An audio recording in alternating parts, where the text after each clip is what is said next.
Indonesia dikenal sebagai negara yang indah dengan pantai, gunung, hingga hutan hujan tropis yang memesona. Tapi di balik keindahan itu, ada fakta lain yang tidak bisa kita abaikan. Negeri ini juga berada di salah satu wilayah paling aktif secara geologis dan meteorologis di dunia. Adapun bencana alam juga bisa terjadi kapan saja.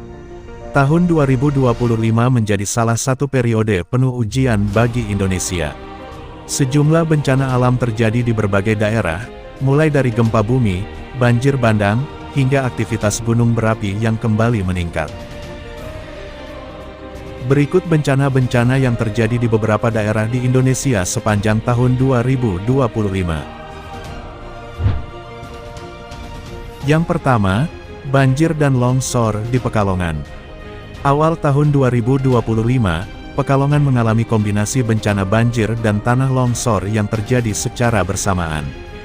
Hujan deras yang mengguyur Kecamatan Petung Kriono membuat tebing-tebing tidak dapat menahan volume air, hingga akhirnya longsor terjadi dan menimpa beberapa rumah warga. Total 20 orang meninggal dunia dan puluhan mengalami luka. Banyak keluarga kehilangan tempat tinggal dalam waktu singkat karena struktur bangunan tidak mampu menahan tekanan material longsor. Yang kedua, banjir bandang di Demak. Pada tanggal 8 Februari tahun 2025, banjir bandang menerjang wilayah Demak setelah hujan deras, membuat sungai meluap dan memengaruhi permukiman padat penduduk. BPBD Demak mencatat 547 jiwa mengungsi ke berbagai lokasi aman seperti balai desa, musala, pondok pesantren, hingga rumah warga yang tidak terdampak. Secara keseluruhan, 21 desa di 3 kecamatan masih terendam air pada hari pertama banjir. Total warga terdampak mencapai 56.785 jiwa, sementara lebih dari 4.500 rumah tergenang air. Yang ketiga, banjir besar di wilayah Jabodetabek. Awal Maret tahun 2025, hujan deras yang berlangsung semalaman membuat sejumlah wilayah Jabodetabek kembali dilanda banjir besar. Penyebab utama banjir berasal dari kombinasi hujan ekstrim dan luapan 3 sungai besar, yakni Kali Ciliwung, Pesanggerahan, dan Krukut. Debit air meningkat cepat, sementara saluran drainase kota tidak mampu menampung volume air yang masuk. Yang keempat, ledakan amunisi di Garut. Sebuah insiden tragis terjadi di Garut pada tanggal 12 Mei tahun 2025 ketika proses pemusnahan amunisi kedaluarsa berakhir dengan ledakan besar. Lokasi yang digunakan oleh Puspalat sebenarnya rutin dipakai untuk kegiatan serupa, tetapi kali ini ledakan terjadi secara tiba-tiba saat petugas mulai menangani lubang sumur tambahan berisi detonator. Situasi yang berlangsung cepat tidak memberi waktu bagi tim untuk menyelamatkan diri. Peristiwa tersebut menewaskan 13 orang, termasuk 4 anggota TNI Angkatan Darat dan 9 warga sipil. Yang kelima, gempa bumi di Bengkulu. Pada tanggal 23 Mei tahun 2025 dini hari, gempa bermagnitudo 6,3 mengguncang Bengkulu dan membuat warga panik karena getaran berlangsung cukup lama. Gempa ini menyebabkan 1 orang meninggal dan lebih dari 100 bangunan mengalami kerusakan. Banyak rumah retak, sementara fasilitas umum seperti sekolah dan bangunan pelayanan publik juga turut terdampak. BMKG menjelaskan bahwa gempa ini berasal dari aktivitas deformasi batuan dalam lempeng dengan mekanisme pergerakan naik atau thrust fault. Pusat gempa berada di kedalaman 84 km, sehingga tidak berpotensi tsunami. Yang keenam, kebakaran hutan dan lahan di Sulawesi Selatan. Pada pertengahan 2025, cuaca panas ekstrim dan kondisi lahan yang mengering memicu kebakaran hutan dan lahan di Sulawesi Selatan. Berdasarkan laporan resmi, totalnya ada 474,91 hektare lahan terbakar. Kondisi ini diperparah oleh kebiasaan pembakaran sisa panen yang akhirnya menjalar ke lahan kering di sekitarnya. Kabupaten Pinrang menjadi wilayah paling terdampak dengan luas kebakaran mencapai 311,01 hektare. Selain itu, titik api juga ditemukan di Sidrap, Wajo, Enrekang, Luwu Timur, dan Luwu. Tidak hanya merusak ekosistem, asap yang dihasilkan mulai mengganggu kesehatan masyarakat, terutama anak-anak dan lansia. Yang ketujuh, banjir bandang di Bali. Bali sempat menghadapi situasi darurat setelah hujan deras tanpa henti pada 9 sampai tanggal 10 September tahun 2025 yang memicu banjir bandang di berbagai wilayah. Bencana ini menyebabkan sedikitnya 18 orang meninggal dunia.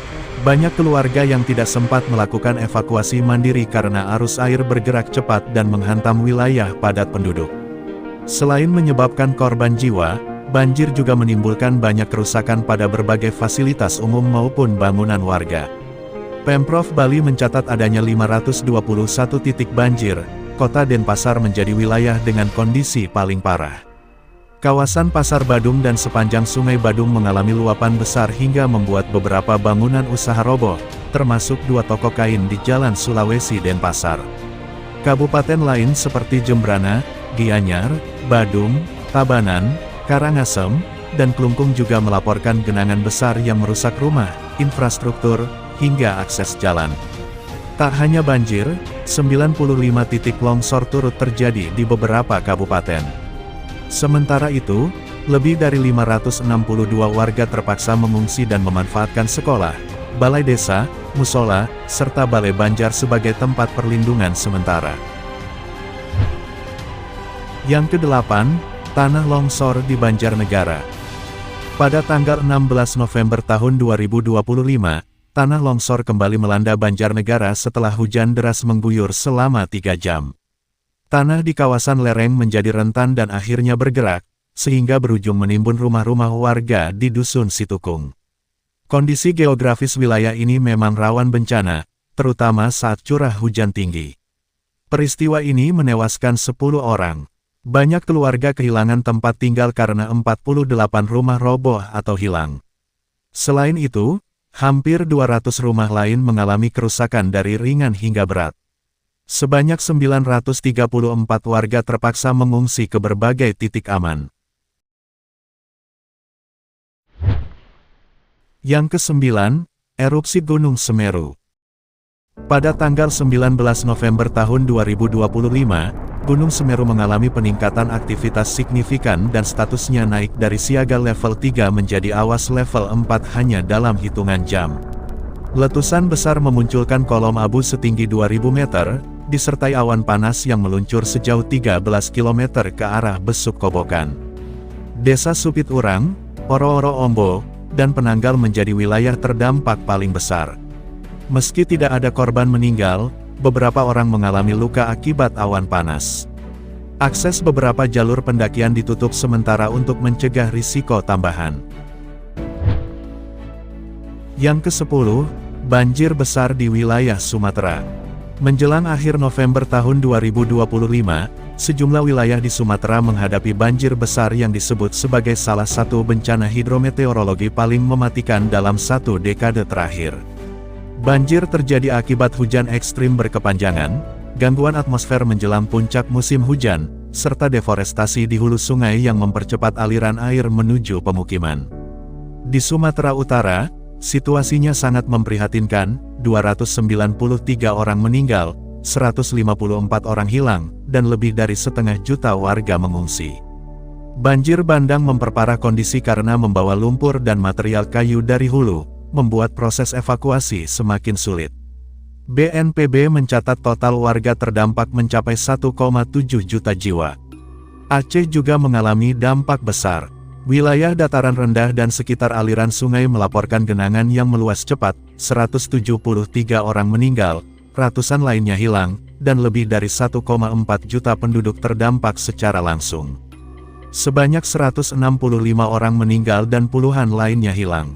Jika dijumlahkan dari seluruh provinsi, banjir besar Sumatera 2025 menelan 631 korban jiwa, 472 orang hilang, dan memaksa lebih dari 1 juta warga mengungsi. Total warga terdampak bahkan mencapai 3,32 juta orang, menjadikannya salah satu bencana terbesar di Indonesia tahun ini.